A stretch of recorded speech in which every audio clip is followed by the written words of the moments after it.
It's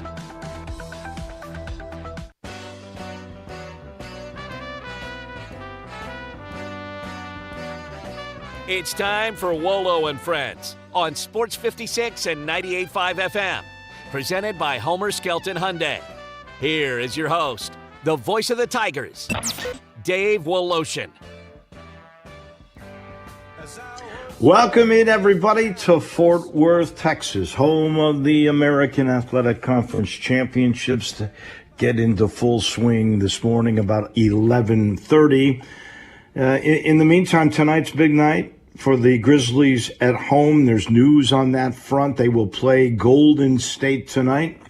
They will be without the services of Steven Adams for certain, and of course, Ja Morant.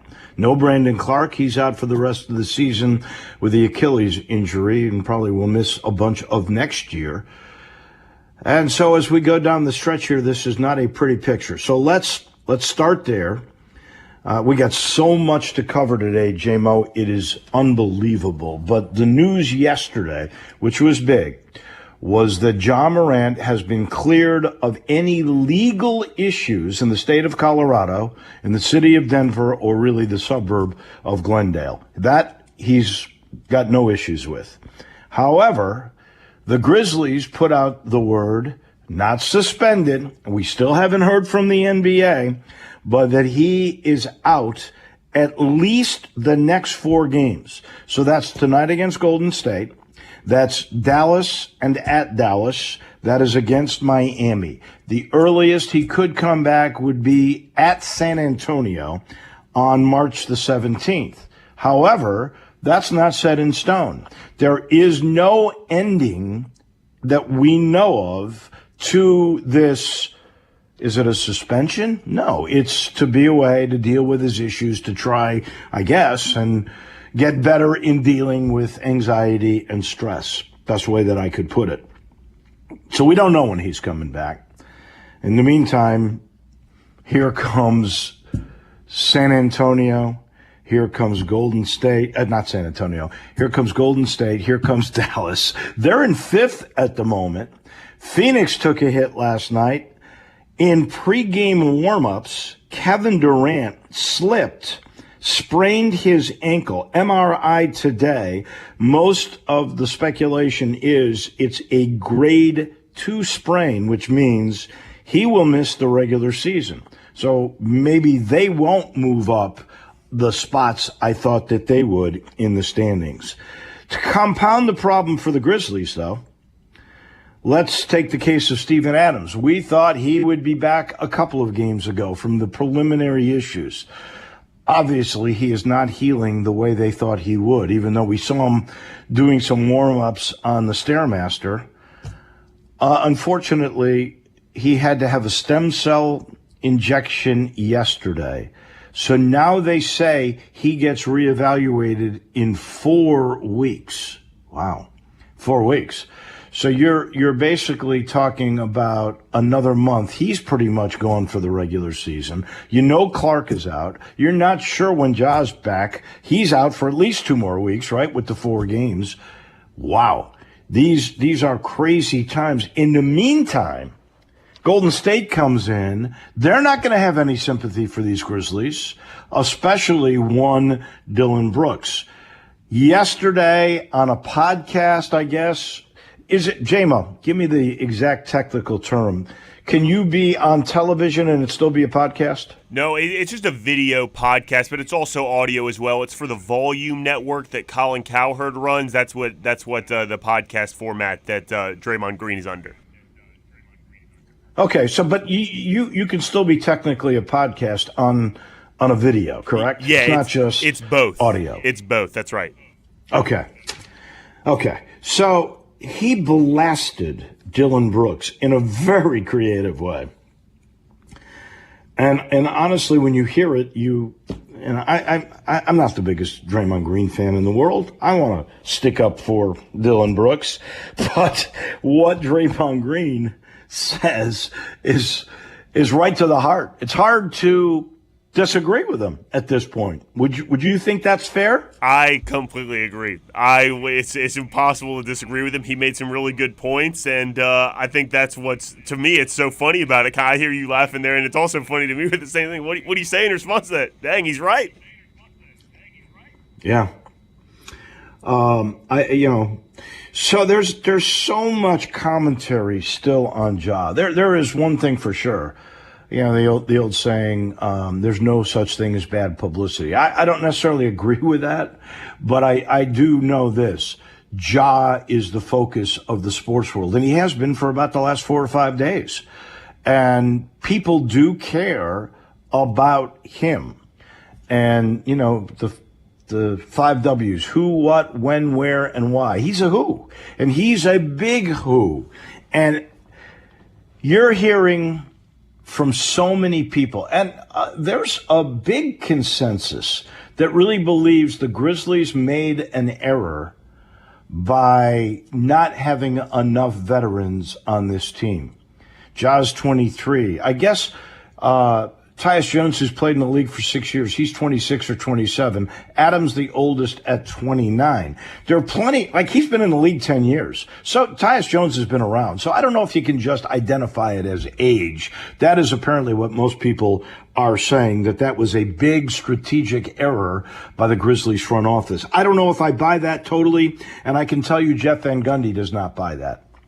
He's basically saying, it's really not an age, it's a maturity level and a level of professionalism.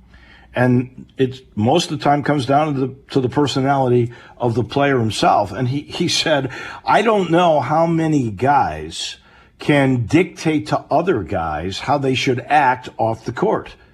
Maybe a guy that was around the team and helped build the team, like let's say Michael Jordan. He might have been able to have that kind of influence, but I don't know many guys that could. Do you think Steph Curry could go to Draymond Green and tell him to shut up? No, but I don't think so. I don't think so. I don't. So I'm really not sure how much there is to, you've got to have veteran leadership or people that have a voice. Should you have kept Danny Green around?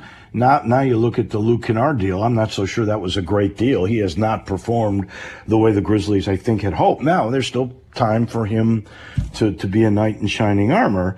But at this point, you're going, well, maybe. But my question for you is, and you listen to Danny Green talk on his podcast, he basically said, he didn't really get to know Ja that well. He thinks he's a great guy, but he is absolutely influenced by his own camp, his parents, his circle of friends, the ones that he trusts probably before he even got to Memphis that are now here and a part of his circle of living. And so what could Danny Green have done to change this? Apparently, Steven Adams actually had, as they were going on this road trip in a players-only meeting, basically pointing the finger at the younger guys and saying, hey, we need to be more professional on the road. We can't be going out late at night and being irresponsible. And what did that get him? Nothing, right?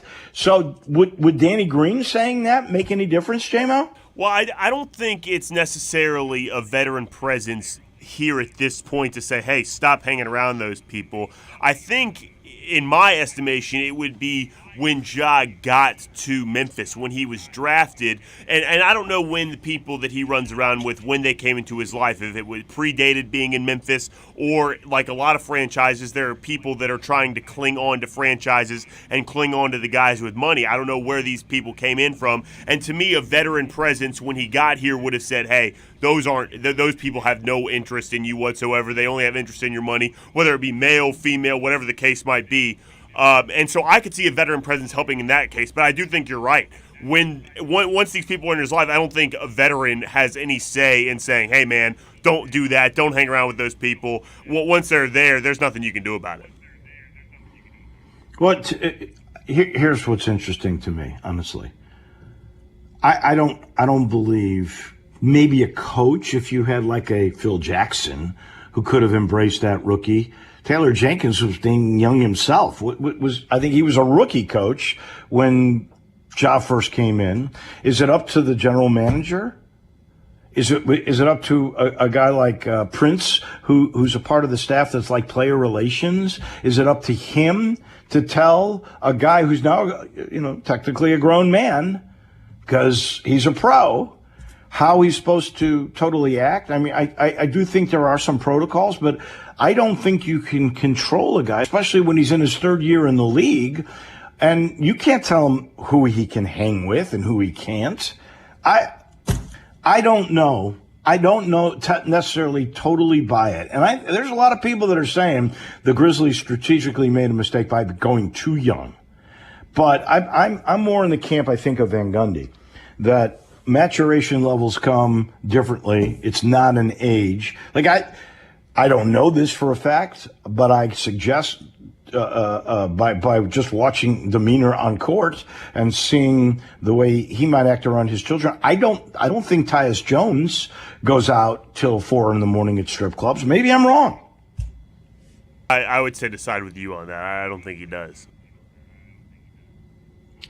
So now here we go. It's going to be interesting tonight. What will Dylan Brooks be like against Draymond Green? That is going to be a dynamic that is worth looking at. I forgot to check. Who's the favorite in tonight's game? Because let's face it, you got a sixth man in Brandon Clark out. You got your starting five in Steven Adams still out now for another month. You got your best player out at least for another two weeks or so, and who knows what the ceiling is on that. There are plenty speculating he's not going to come back. I don't know that, though.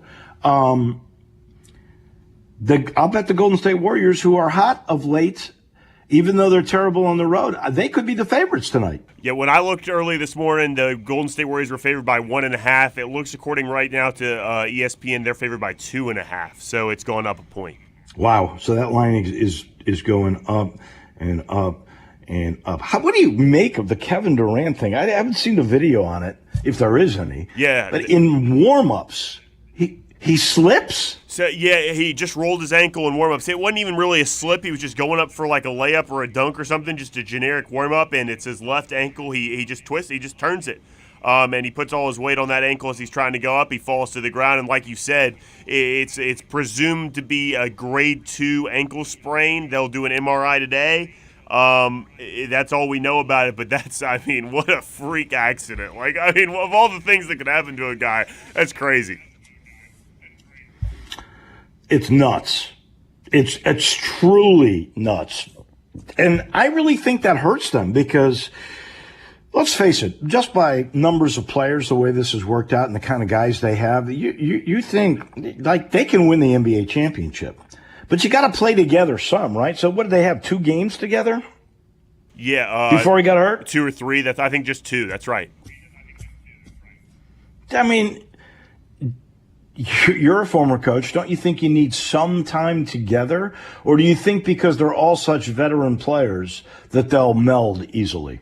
I agree with you. I think time together matters. Obviously, it's a different animal when you talk about the NBA, and especially when you talk about Kevin Durant, that could pretty much fit in right away just the way he plays in any program in the NBA. However, like you said, they got rid of a lot of significant players in this trade. Last night they needed 40 points from Devin Booker to beat the Suns, and the Suns were off a back-to-back. The Thunder were off a back-to-back, and no Shai Gilgeous-Alexander playing in that game. So I think you definitely need Kevin Durant on the court for some amount of time to build some chemistry if you want to make something like an NBA championship run.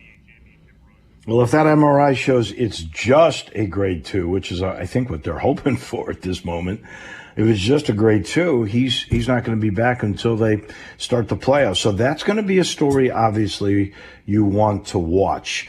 In the meantime, there is some breaking news this morning that Aaron Rodgers is getting closer to becoming a New York Jet. Russell Copeland, we'll talk NFL. Man, have we got stuff to talk about.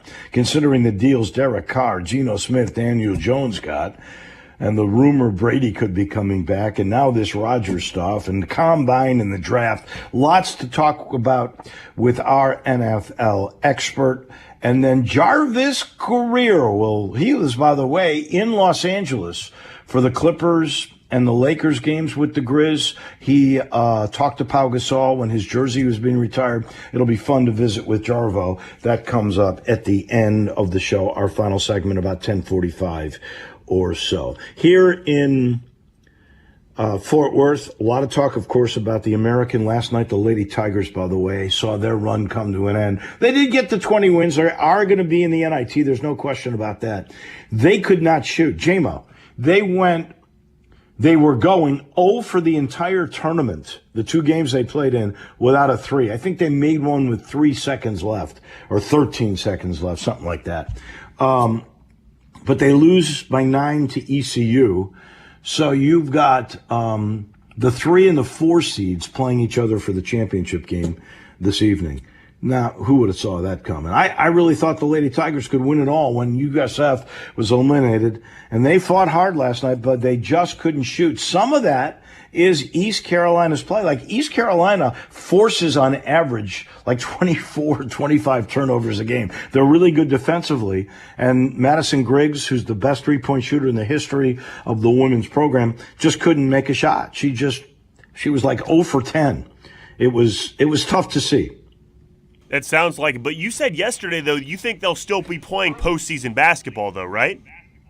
Oh, yeah. They're definitely going to be in the NIT. I'm told that the women's NIT, the WNIT, has already scouted Memphis, looked around. It could get a home game. I forget how that format works. You know, a couple of years ago during COVID, they actually played the WNIT finals at Collierville High School. Really? So, yeah. So I think they're definitely a lock for postseason in the second level tournament, because there's a CBI and a CIT, whatever they're called. But there are a couple of other lower tiered postseason tournaments for women's basketball now. But the NIT, like, the men have only a 32-team field. The women have a 64-team field. So they're a lock to be a good seed in the NIT. So they're going to get some more playing time. And what Katrina Merriweather has done has been nothing short of amazing. I want to ask you, if you are the leading scorer and assist person in the league, if you were to have won Player of the Week in the league 7 times this year, were you robbed when you were not named Player of the Year? I'm talking about Kendrick Davis. I'm talking about Marcus Sasser from Houston, the preseason Player of the Year, becoming the Player of the Year, even though KD had better stats. I know they lost to him twice. I don't think Marcus Sasser is the best guard on his team. And by the way, all the voting was Houston. You would think Memphis was the team leaving for the Big 12. They got Kelvin Sampson, Coach of the Year. Okay, I have no problem with that. Jamal Shedd, Defensive Player of the Year. I've heard many people saying he probably didn't play enough games, but Alo is the best perimeter defender in the league. Jarris Walker was the Rookie of the Year. There's no way he is better than the kid from UCF, Taylor Hendricks. Most Improved Player, Juwan Roberts. I don't have a problem with that. Reggie Chaney is the 6th Man of the Year. I believe, JMO, he averaged 4 points a game. How in the world did Houston get every award? It's crazy. And it's coaches who vote. Coaches, politics come into play. I really believe they need to change it. And they need to make it 50% media and designate a beat writer or a broadcaster. I don't care how they do it. But there has to be somebody besides coaches that vote for this, because this was absolutely nuts yesterday. KD and Williams first team. Sasser was on the first team. Jalen Cook from Tulane. And Landers Nolly ends up first team All AAC. Tyler Harris, by the way, was third team. So crazy how it was all Houston. You agree with me? Shouldn't it be more than just coaches voting on this? Yeah, well, I think it could be separate. You know what I mean? Like, I think you could see the discrepancies, kind of like the way the polls work. You know, there's a coaches poll, there's an AP poll, there's different polls. I think it would be an interesting exercise to see how the discrepancy in the coaches voting for these awards versus how the media and people like you that call the games for all these different teams and see all the guys play intricately, how they would vote for the award. I think that would be a very interesting exercise. Well, you know what? We had our little broadcasters dinner last night, and we missed a bunch of the early part. They may have talked about it while we were watching the women play, but I probably would have voted Kelvin Sampson Coach of the Year. I probably would have voted Juwan Roberts Most Improved. I certainly wouldn't have picked Walker as the Rookie of the Year. The kid from UCF is a better player than he is. There's no way Reggie Chaney is the sixth man. The Jamal Shed thing is Defensive Player of the Year. And I think KD deserved it more than Marcus Esser. 7 times Player of the Week, that would tell you right there. Last thing before we take a break and bring in our friend Russell Copeland. Jim Boeheim forced retirement after 47 years. 5 Final Fours, 1 national title, 20% success rate.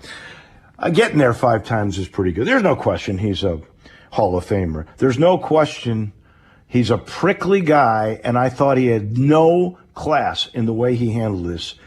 His assistant for tens of years, might be 20 years, his assistant, a player for him who's 5th all time on the assist mark, learned from him. His assistant, Adrian Red Autry, who, by the way, played against Penny Hardaway, he was talking about this, he gets the job. Now, you would think Jim Boeheim would go, I am so glad my guy is going to be the guy that replaced me. I nurtured him. I watched him grow up. I'm so glad that he gets the chance. And I'm the guy that put him in there. He could have said anything like that and come out a good guy. You know what he said, J-Mo, about leaving and his guy replacing him? You know what he said? What'd he say? Nothing. Which tells you he didn't want to go, and he's being a petulant little kid. Jim Boeheim treats people like they're announcers and people that are like not important, can do anything for him. He treats them poorly. This was a classic example of no class, and that's, unfortunately for me, that is. You could take all those wins and that great zone defense that he did, and he was assistant on Krzyzewski's gold medal USA teams. What I'm going to think about is the way he treated people and the way he went out with his own guy replacing him, and he can't even say anything encouraging about it. Just lousy. Family Leisure Studios have moved to Fort Worth. Don't forget, it's the preseason patio and pool sale going on right now. I-40 and Whidden Road. It's a good thing Family Leisure is doing this right now because it's like they're mind readers. You can buy now and save big.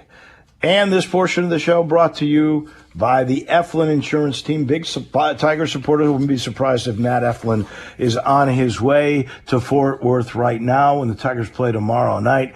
And you know, when you get Eflin, you get the whole team. They're there to make sure that you get taken care of, whether that is for life insurance, an auto program, could be mortgage, home insurance. They got it all.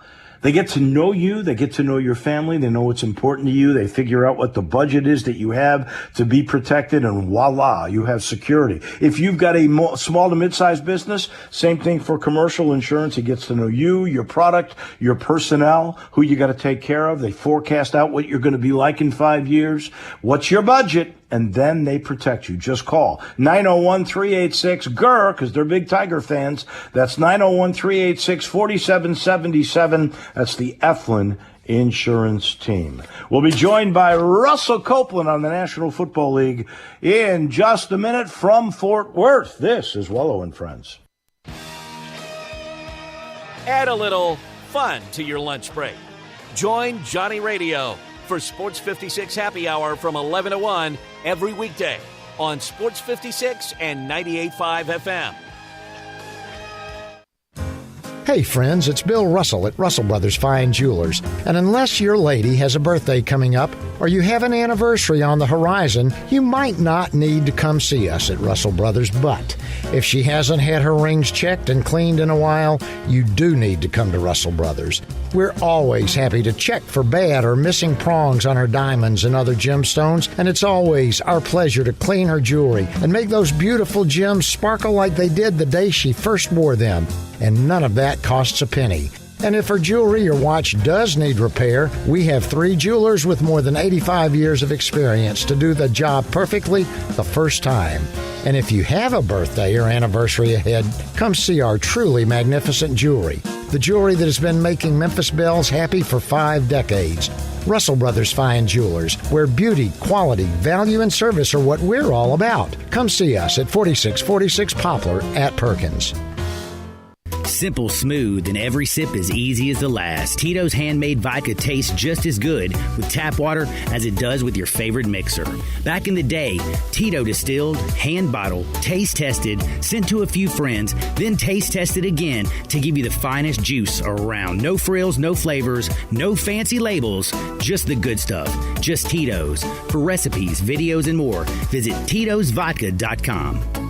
Distilled and bottled in Austin, Texas, 40% alcohol by volume, namely 80 proof, crafted to be savored responsibly. Bartlett Small Engine has been serving quality power equipment since 1970. They have a full line of power equipment, parts, and services for most makes and models. Bartlett Small Engines has the best brands in the power tool industry: Honda mowers, trimmers, and generators, Steel blowers, trimmers, and chainsaws, Echo trimmers, blowers, and chainsaws, plus quality products from Red Mat and Shindawa. And they're all American made. Bartlett Small Engine is your can-do store. 6780 Summer Avenue. Call 901-386-9779.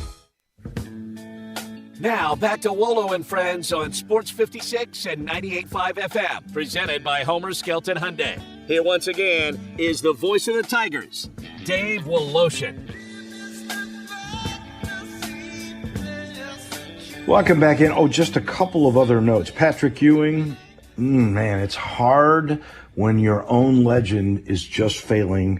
But I can't imagine they will continue on with Patrick Ewing at Georgetown. The Hoyas were 7-25 this year. Yesterday they lost to Villanova 80-48. 6 years he's had the job. He's 75-109. That does not look good. Mark Adams, we talked about him. He's the Texas Tech coach that was suspended. He resigned yesterday. He's the guy that, when quoting Bible verses, went into slavery and offended a player. Just a dumb thing to do. I hear he's really a nice guy, but he's resigned. That means the job at Texas Tech is open. Now, Chris Beard has not been totally announced at Ole Miss. Maybe today, if they lose, he is in.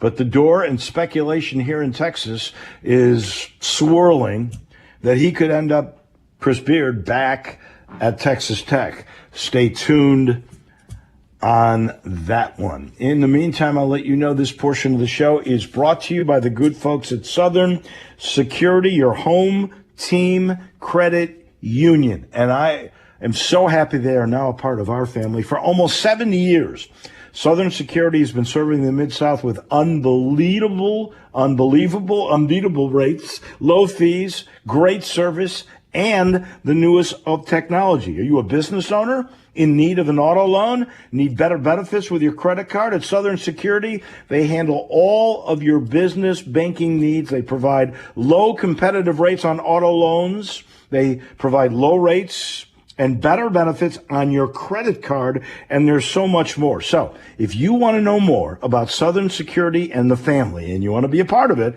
call 452-7900. 452-7900. Talk to one of the team members, or you can visit southernsecurity.org. Real simple. They'll tell you about all they have done. 70 years of making banking easy, like you feel you're a part of the team at Southern Security. I always feel good about Russell Copeland being part of my team on this show. How are you? We haven't talked in a couple of weeks because of crazy circumstances with basketball games, but it's a pleasure, and we got breaking news today. Is Aaron Rodgers about to become a New York Jet, Russell Copeland? Well, I definitely think so. You know, we talked about it, Dave, before we had the breaks, and was talking about Nathaniel Hackett, and I thought that the Nathaniel Hackett hire as the offensive coordinator after he was fired as the Denver Broncos coach was a bait, was a lure. It was something down the road to get Aaron Rodgers from the Green Bay Packers. And I really do think that deal is going to be set. And, quarterbacks are making a lot of money. I think it's a quarterback-driven league. And actually, I think that he really would fit in good with the Jets. I think it's time to move on from Aaron Rodgers with the Green Bay Packers. Wow, I'm happy to get rid of him from the Northern Division of the NFC. I can tell you that. He's on the Bears. That, you know what? It makes sense. If I were the Jets, I'd go crazy for him. I just saw a report. Who was the one that was? Oh, it was Rich Eisen, who knows his stuff. He was talking about Tom Brady maybe unretiring another time. He's like a boxer who keeps coming back. But if Derek Carr can get $150 million, if Geno Smith can get 105, if Daniel Jones can get 160 out of the New York Giants, they're each making somewhere between 35 and 40 million a year. What is Aaron Rodgers worth? Of course, he's supposed to get 60 million this year from the Packers. Well, I think when you look at Aaron Rodgers, he's going to get that $60 million. That's why, when he was saying that, he may walk away from the game. It's kind of hard to walk away from $60 million. But Aaron Rodgers has proved himself when you look at that as far as being a great talent. When you look at Super Bowls wins, yes, he has won, but he hasn't won one since, I think, 2011, around that time. But, Aaron Rodgers is proven. And I think when you look at the New York Jets, you look at a football team that definitely has draft picks. They have a lot of weapons on the offensive side of the football. They definitely have a really good defense. I think that he could be the key piece to be able to get them to compete with the Buffalo Bills. But when you look at the AFC period, there are a lot of really good young quarterbacks in the AFC. But I think he wants to be able to compete with those young studs and see where he is now later on in his career. But I think it would be a great acquisition for the New York Jets. Do you think Derek Carr, who's 63 and 79 as a starter, is worth $37.5 million a year to the Saints? Is Geno Smith worth $35 million a year to Seattle? And is Daniel Jones, who's, I'm not saying he's terrible, but he's middle of the pack at best, getting $160 million? Well, this is what I'm going to say, Dave. As a former player, I think all the players should definitely maximize their potential. What I will say is there are a lot of players that have been well compensated for what they have done on the field, and you just name one. You look at Derek Carr, 63 and 79, but a lot of people forget that Derek Carr set the market. He reset the market in 2017, and it was a 5-year deal, $125 million. He got $70 million guaranteed with no playoff experience. And 3 years later, last spring, he signed 3-year, $121, $65 million guaranteed. And you talk about Daniel Jones. You look at Daniel Jones, it's been subpar. I mean, he played so poorly. His 5th-year option was this year. The Giants did not want to give him that 5th-year option of $23 million. And now, 15 touchdowns, five interceptions. He signs $60 million? 60. $160 million. Yeah. So he's getting $40 million a year, but I forget. I think it's 82 guaranteed, something like that. $82 to $85 million guaranteed, somewhere with those numbers. You got some incentives, but it brings me to Lamar Jackson. And when you look at Lamar Jackson, and we've talked about it, Dave, I do think him not having representation, him not having an agent, I think it does come to play. But just looking at sheer numbers, when you look at the numbers that Lamar Jackson has had, I think he's underrated as a passer. And this is why I say that. As a winner, behind the center, he's 45 and 16. He's won 73% of his games. In the history of the National Football League, Dave, that's 4th all time. He's thrown for over 12,000 yards, 12,200, 101 touchdowns, and we're not going to talk about the rushing. But let's be honest. If we put those stats with the MVP, if you put those stats next to Sam Darnold, you put it next to Baker Mayfield, you put it next to Daniel Jones, we would say that they are some young studs, that they're going to have some great careers if you put that in front of him. And for the first 50 games, he won 38 games. You know what? Only 3 people has done that. The first 50 to win that many games in his first 50 starts, and that's Tom Brady and Danny White. And he's 3rd, but he cannot get a contract. So that's my point. about the contracts as far as guaranteed money with those quarterbacks. I think he definitely earns. I think he deserves at least $200 million guaranteed. Well, if Derek Carr, 63 and 79, and by the way, older than Lamar Jackson, if he gets 150, Lamar Jackson, if he had any kind of agent that was savvy, I don't believe that. What is he afraid to pay 2 or 3% for a negotiation? That's crazy. He's costing himself. He's worth at least $200 million. There's no doubt in my mind about that. Now, he's been franchise tagged. He's going to get $32 million, so he's not going to be a pauper. But if he's a non-restricted franchise tag, right? If you're a restricted franchise tag, I want you to explain this. He would have gotten 40-some million, but being non-restricted, he can actually negotiate with other teams, and then Baltimore can match whatever the offer is, which is kind of a crazy way to determine value, but that's the way the league rules work. Well, I think it's non-exclusive, and that's the tag they gave him, non-exclusive compared to exclusive. And when it's non-exclusive, then a team comes after him and they want to get him, and they have to give up 2 first-round picks, and whatever that number is they give. But for the Baltimore Ravens, I actually thought that they would go with the $45 million because he made around $32 million this year for the first time because they picked up his 5th-year option. He had made but $9 million his first 4 years because he was under his rookie contract. So I thought they would do the $45 million and try to negotiate a long-term deal.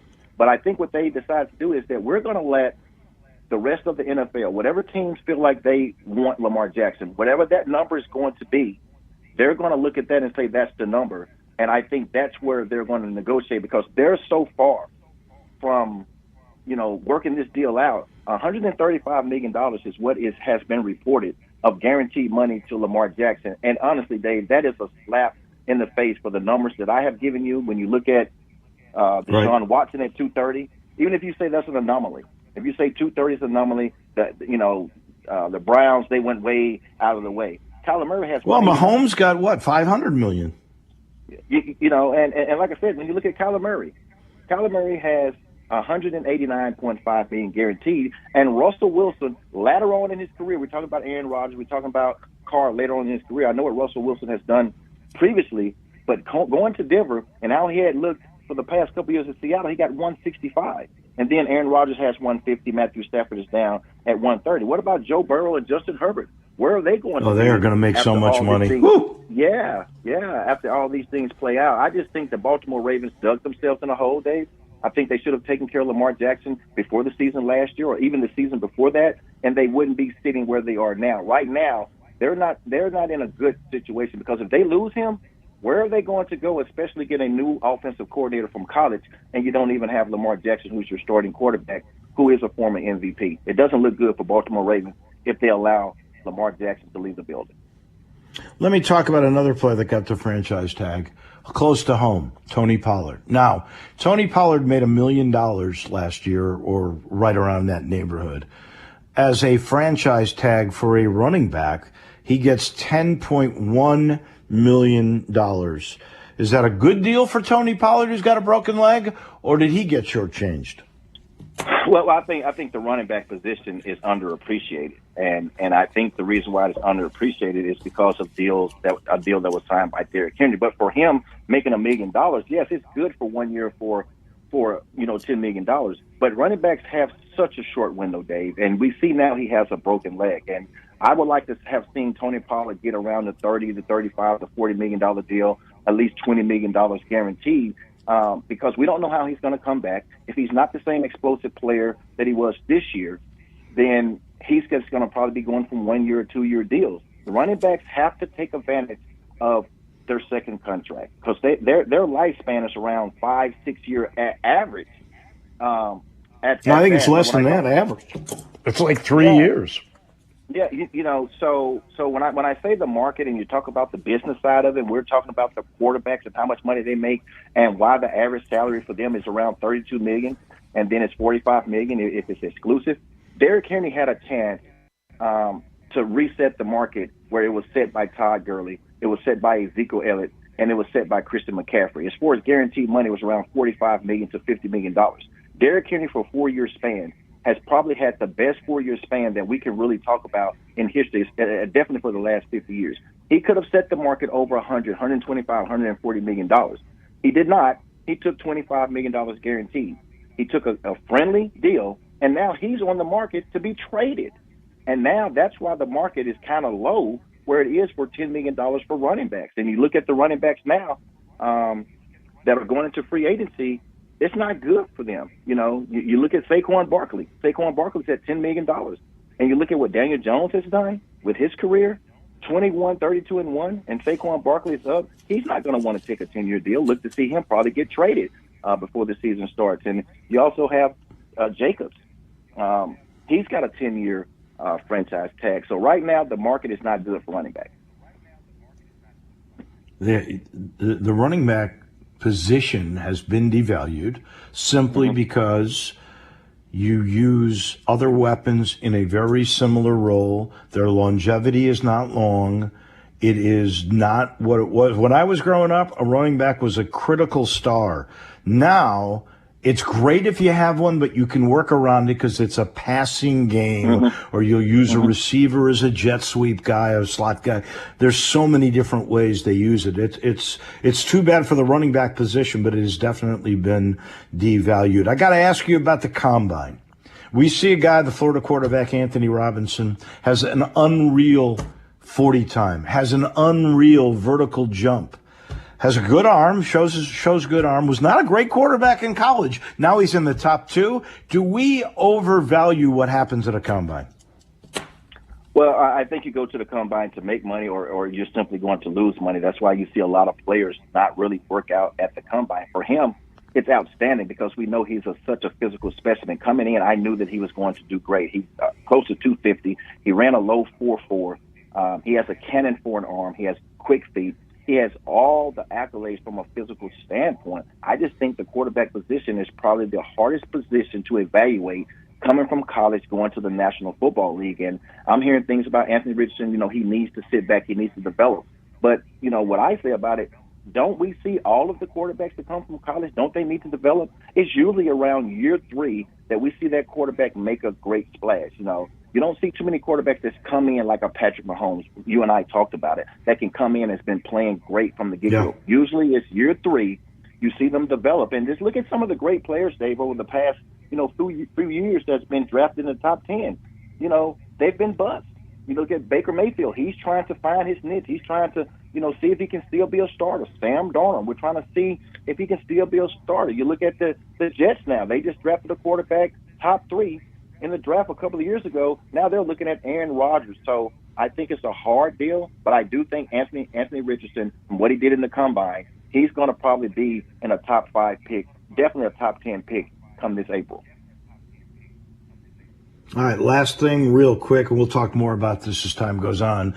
There's discussion the Bears should trade their pick because they've clearly settled on Justin Fields to be their QB. I'm in agreement with that thing. I say trade it. What do you say?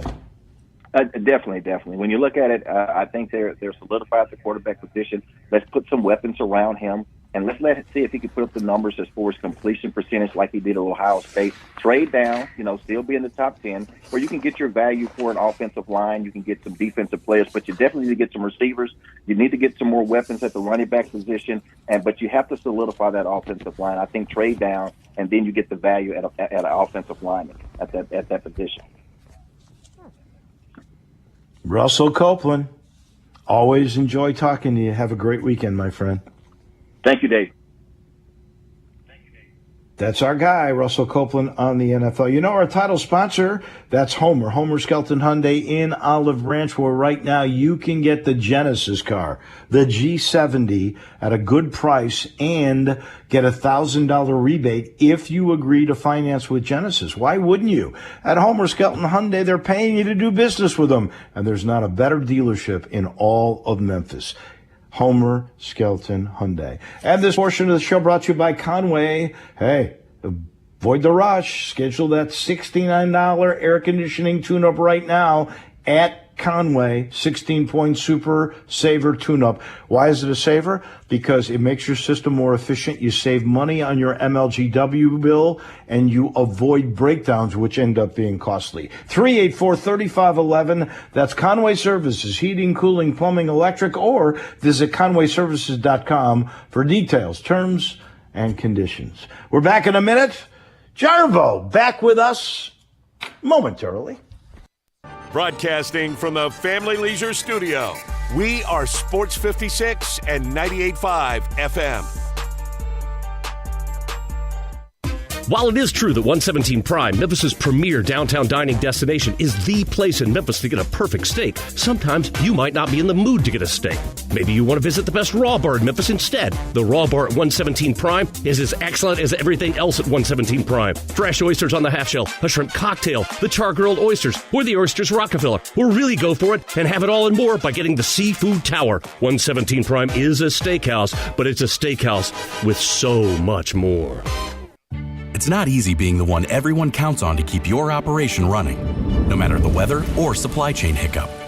But we get you, Raymond in Buffalo, Maria in Miami, and Jules in Troy, taking control of everything that's under your control.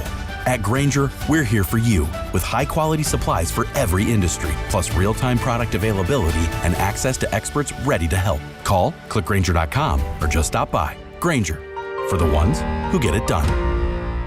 There's an institution in East Memphis that I love talking about. It's the Spirit Shop at 4848 Poplar Avenue, right down the street from Clark Tower, and it looks like a log cabin. It's been around Memphis since 1969 with a family-owned, friendly, knowledgeable sales staff that is just a wonderful place to go. I love going in and talking wine or bourbons, and they've got such great selection. So if you've not visited the Spirit Shop in a while, it's been remodeled. You'll love what you see when you need spirits. Tell Eddie Wolo said hello.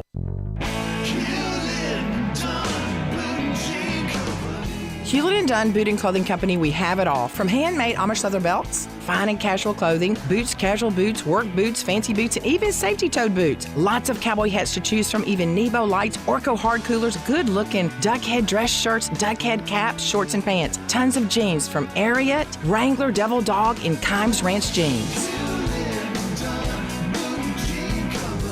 At Hewlett & Dunn, we have a great selection of Old South t-shirts and caps. Fine clothing from dress to casual to Sunday best. Enjoy choosing from UFO's orthopedic-approved shoes. Hewlett & Dunn Boot and Clothing Company. Boots of every size, every color, every skin. Great quality Western, work, and safety toe boots. Hewlett & Dunn Boots and Clothing Company. 111 North Center Street, Collierville. Hewlett & Dunn.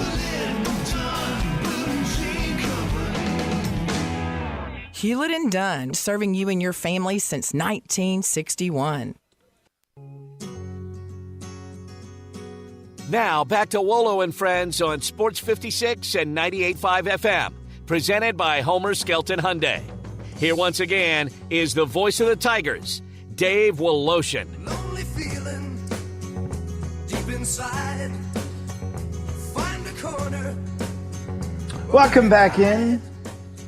We wind on down here. The American Athletic Conference tournament starting today. We mentioned earlier, poor Lady Tigers couldn't get it done last night, losing to East Carolina. We had all the awards that were given out, all Houston or so, it seemed. And today the big games begin on the men's side, which should be a lot of fun. Wichita State and a Tulsa team that may be the worst I've ever seen in the American. They're going to be battling. Of course, Memphis is more interested in the SMU-UCF game. UCF has to be the favorite in that game. SMU's just been awful. So UCF and Memphis could play for a third time. They split during the regular season. Memphis gave the game away in Orlando. Actually kind of gave the game away almost in Memphis, and then were really lucky to win that game. That was the DeMarie Franklin coming out party where he and Jonathan Lawson combined on a steal, and then Franklin went down and won the game. So that was really good stuff. In the meantime, the man of leisure, the retired Jarvis Kerr, although he does have a show once a week on Grind City, which I'm sure is just exhausting. Jarvis, how are you? Great, Dave. How are you? Okay. I'm good. Now, look, seriously, you went, and I love that you did this. You went out to L.A. to see the Grizzlies play the Clippers and the Lakers, and obviously there was no Ja. I'll get your thoughts on all of that in a minute. But first, I want to start with a positive, and that is you got to talk with Pau Gasol when his jersey was raised to the rafters, retired right next to Kobe Bryant. What a good guy Pau is. What a good guy. That family is just really terrific. And what an honor for Pau. Oh, it's just a great thing to see something nice, something really good happen to a very nice young man. Pau is a gentleman through and through. I covered him when he first got here from FC Barcelona as a rookie coming to Memphis for the very first time, his first news conference. You know, he was a shy 21-year-old. He would bend over and, tweak at the back of his ear to try to listen because he was still learning English very well. And he was always very polite and very charming, and he was that way through his whole career, whether he was here in Memphis where, they were hard on him here, because he was, a European coming over and, he was slender and they beat him up pretty much, but he still ended up winning Rookie of the Year.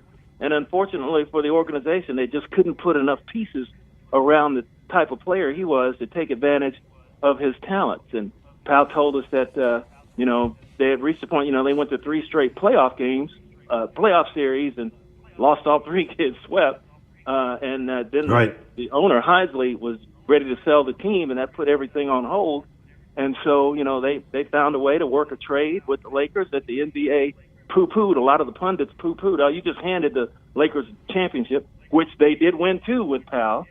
And but Memphis got Marc Gasol and several other assets out of that turned into some really, really good players that started them on the run that we know as the core 4. So it worked out well for everybody, and seeing his jersey raised to the rafters with that crowd out there at I'll still call it Staples Center, Crypto.com Arena. It was just really something, really, really something. I'll bet. I never will forget Greg Popovich basically saying what the Grizzlies had done was criminal. They should be investigated. He had no idea about Marc Gasol. And you know what? He never apologized for those remarks, even though it was the beginning of the Grizzlies' grit and grind. Let's get to the big story. And it's not just Memphis. It's national. Ja Morant now, it's international. We know. Yeah, it is. We now know he's gone for at least 4 more games. There is no ceiling that is put on this, not suspension, but his being away from the team, whatever you want to call it. Yeah, and it's really something. My wife and I planned this trip out to L.A. a while ago and said, hey, let's do a road trip and catch some Grizz games. And they were playing the Clippers and the Lakers back to back in L.A. And they said, well, that'll be really cool. We can go, run around out there and then see the games, be behind enemy lines. And boy, that sure did get crazy when all this other news started coming out. BC tears his ACL and job business, and Steven Adams is going to be missing. We thought he'd be coming back, but now he's out. Like he's out at least 4 more games. But with Ja, it's like, look, take your time. Whatever you need, you've already done a lot for the city. You've already done a lot for the league. The NBA is involved in this too, plus all of, his new sponsors with Nike and Powerade and everybody else that he's signed on with. They want him healthy, not just healthy to play, but mentally healthy, mentally right. And, it's tough to watch somebody grow up right in front of you, or it's tough being that person growing up public, and it's and then you got, hundreds of millions of dollars on top of that. So I just want him to, and the whole consensus of the team, the rest of the team, they just want him to, look, take your time, do whatever it is you need to do to, get it straight right now. Because right now, a lot of the stuff that's come out that we know of has all just kind of been foolish and silly stuff. Hadn't been anything criminal, hadn't been, anything like nobody's been hurt or anything like that. But you got to nip it in the bud now so that it doesn't plague him, the franchise, or ruin his career going forward. So he says he needs to get away to work on issues to, I guess, better handle stress. What do you think his issues truly are? And I don't mean that to take it lightly. I mean, everybody's going to say, well, just because you're a gifted player, and you're now a multi-millionaire that you wouldn't have problems. That's just not the case. But what do you think is the heart of these issues?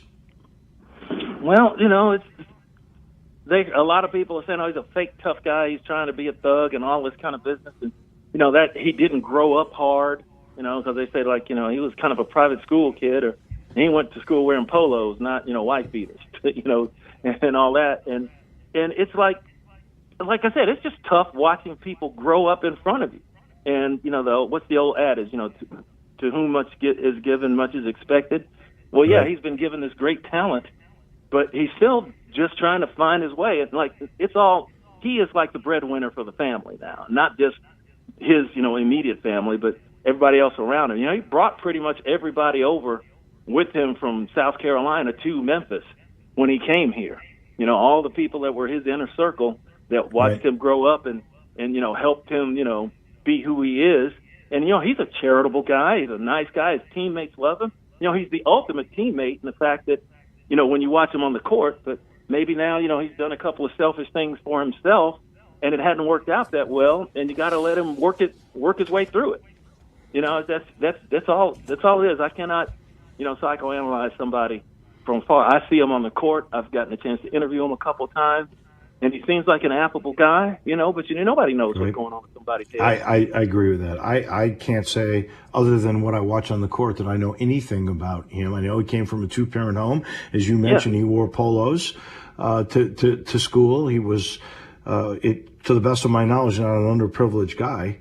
Obviously, there is some issue, though. The waving of the gun was sort of waving the middle finger. So I hope he does learn from this, because he's important to the city. He's important to that franchise. He's, as you said, he's an affable guy. He's charismatic. He could do a lot of good. And I do think he's going to get through all of this. All right, real quick, while you were in L.A., you missed an unbelievable Sunday at FedEx Forum with the Tigers and Houston. Oh, yeah. What do you think? We watched that game. We watched the game out there. But it was on at 8 o'clock in the morning. At L.A. time, it was 9 o'clock in the morning when that game was on. So we got to watch it over breakfast. And that well, it was a perfect day except for the final score. What do you think is going to happen at Dickies Arena in Fort Worth this weekend? Well, I think that I don't know. They're going back and forth on whether Keontae Kennedy's going to be back. I don't think he'll be back until the postseason. I think that's the word right now. But the way this team is playing, and with Malco getting healthier, and that was a great thing that they did when they arrested Alo the game before the Houston game, let him get himself back right. This team has the possibility to go on. You got to exercise a demon now, because most likely you'll end up facing, if you win game one, which will be difficult, if it's UCF, you'll have to face a Tulane team that swept you. Don't get ahead of yourself there. I think Wichita State can beat Tulane. You think? Well, they could. Anything can happen. All the lower seeds could win, and Memphis could skate into the final. But who knows? I think that this team, when it's had to win games, it's won games. When it's had to beat teams that it's supposed to beat, it's beaten those teams. And so, like I said, exercise demons. I think Penny said it's revenge week, because you got the possibility of facing Tulane, which is a bad matchup for Memphis, basically, and the possibility, if you make it to the finals, to face Houston, which I think Memphis can beat Houston. They played them really, really well the two times they did. They just did not get the dub. What do you think, Dave? I'm going to put it back on you. I think they can beat Houston. But I will say this: the UCF is not a given. The UCF game is not one that you just automatically put the W in, because they could have lost them both. They could have won them both. They split. So we'll see. Yeah. Hey, one thing I want to say very fast. There were Ja Morant jerseys all over Staples Center. All over Staples Center. Oh, yeah. Especially for the Clippers game, because that was a weekend. People can travel. And then there were a lot there for the Lakers game, but that was a big Pau Gasol night. But Memphis is on the map internationally in terms of, and it wasn't just Ja jerseys. It was Jaren Jackson Jr. and there was some even Dylan Brooks, because they call him the villain. They know what his nickname is. So the Memphis is on the map. We got something going with that, and Tigers can get back. They are pretty much for sure in the NCAAs by now. So hey. Big month of March for Memphis. No doubt. We'll talk to you next Thursday. Thank you, my friend. All right, take it easy, Dave. That is Jarvis Greer. We're out of time. I have really gone over, but I'm sure Johnny Radio will understand. I just got to let you know this final portion of the show brought to you by Ken Garland, Custom Home Builders. He knows what a big decision you're making if you're building that dream home. That's why he works very closely with all of his clients, whether it's the dream home renovation with innovation to make your older home a modern palace. Ken and his dad before him, 65 years of Ken Garland, they have seen it all. And here's what he can assure you. You will get exactly what you want and should expect: quality construction, on time, on budget. That's what they do at Ken Garland. Go to kengarland.com and then call 751-1632. Ken Garland, Custom Home Builders. That'll do it for me. I'll talk to you on Monday. Hopefully there will be an American Championship. J-Mo and Brian Dacus will have it tomorrow. We'll hopefully have a great weekend for everybody. Homer Skelton Hyundai Genesis in Olive Branch has an offer you can't refuse. They will pay you to do business